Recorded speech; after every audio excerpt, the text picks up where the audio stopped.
வணக்கம் மேம். ஆயுர்வேதால கேன்சருக்கு ட்ரீட்மெண்ட் இருக்கா? அப்படி இருந்தா அது எந்த மாரி முறையில இருக்கு? ஆயுர்வேதாக்கு கேன்சர் மேனேஜ்மெண்ட்டுங்கிறது நெறைய விஷயங்கள் வந்து அதில இருக்கு. இப்போ கேன்சர வந்து கியூர் பண்ண முடியாது. ஆனா மேனேஜ் பண்ண முடியும். ஸோ சிம்ப்டமேட்டிக்கா சில விஷயங்கள் இருக்கும் இல்லையா? இப்ப நம்ம எதிர்ப்பு சக்திய கரெக்ட் பண்றது, உடம்பு பலகீனமா இருக்குன்னா, அதுக்கான அந்த நியூட்ரிஷன் சப்ளிமெண்ட்ஸ் மாரி குடுக்குறது. இதெல்லாமே நம்ம ஆயுர்வேதா ட்ரீட்மெண்ட்ஸ்ல பண்ண முடியும்.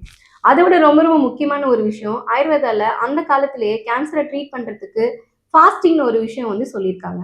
அதாவது நோன்பு இருத்தல். நம்ம வந்து எதுவுமே சாப்பிடாம கம்ப்ளீட்டா ஃபாஸ்டிங் இருக்கிற சில விஷயங்கள் வந்து கேன்சருக்கு ட்ரீட்மெண்ட்டா சொல்லப்பட்டிருக்கு. இதே ட்ரீட்மெண்ட் தான் இப்ப சமீபமா பார்த்தா நெறைய இடத்துல ரிசர்ச் போயிட்டே இருக்கு. ஸோ இது என்ன அப்படிங்கிறது தெரிஞ்சுக்கோங்க. இப்ப நம்ம ஃபாஸ்டிங் இருக்கும்போது, நம்ம செல்கள்லாம் வந்து பட்டினி போடுறோம். இப்ப இந்த செல்களுக்கு ஒரு ஒரு ஃபங்ஷனுக்கும் வந்து அதுக்கான குளுக்கோஸோ இல்ல எனர்ஜியோ தேவைப்படுது.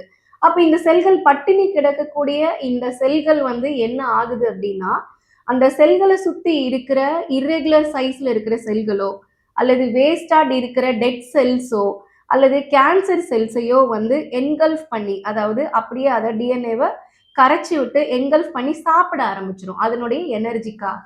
இதுதான் ஆட்டோஃபாகோசைட்டோசிஸ் அப்படின்னு சொல்றோம். ஸோ இந்த மாறுதல் வந்து நம்ம ஃபாஸ்டிங் இருக்கும்போது நம்ம உடம்புல நடக்குது.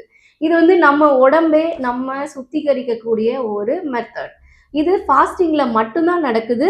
அதுவும் கிட்டத்தட்ட ஒரு 12 மணி நேரத்துக்கு மேல ஆகும்போது தான் இந்த ரியாக்ஷன் வந்து நம்ம உடம்புல நடக்குது. அதாவது இந்த 12 மணி நேரம் நம்ம வெறும் தண்ணி மட்டும் தான் குடிச்சிட்டு இருக்கணும். ஏதோ சின்ன ஸ்நாக்ஸோ எது சாப்பிட்டாலும் இந்த மெக்கானிசம் வந்து கெட்டு போயிரும். ஸோ கம்ப்ளீட் ஃபாஸ்டிங் 12 ஹவர்ஸ்க்கு மேல நடக்கும்போது, இந்த சில விஷயங்கள் வந்து நம்ம உடம்புல ஏற்படும்போது, கேன்சர் செல்ஸ வந்து சுத்திகரிக்கப்படுது.